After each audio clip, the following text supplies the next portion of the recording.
বৃষ্টিতে রাসূল সাল্লাল্লাহু আলাইহি ওয়াসাল্লাম কি করতেন? আজকে আমরা এই ভিডিওতে রাসূল সাল্লাল্লাহু আলাইহি ওয়াসাল্লামের বৃষ্টিতে যা করতেন সেটা একটু তুলে ধরবো ইনশাআল্লাহ।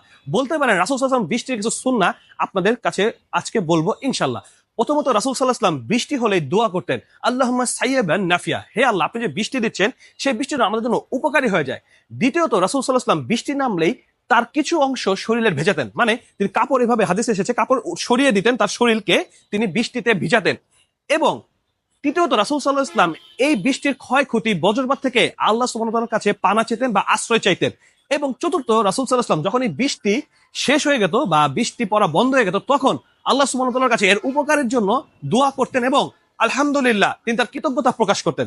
তাই দিনী ভাই বোনেরা, আসুন আমরা এই বৃষ্টি আলহামদুলিল্লাহ আল্লাহর নিয়ামত, যেখানে আল্লাহ সুবহানাহু ওয়া তাআলা স্পষ্ট করে বলেছেন এর মাধ্যমে আল্লাহ তাআলা আমাদের রিজিক দান করেন, এই বৃষ্টি পেয়ে আমরা রাসূল সাল্লাল্লাহু আলাইহি ওয়াসাল্লামের এই সুন্নাহগুলো আদায় করার চেষ্টা করি এবং রাসূলের সুন্নাহ প্রচারের জন্য নিয়ত করে সওয়াবের উদ্দেশ্যে এই ভিডিওটি শেয়ার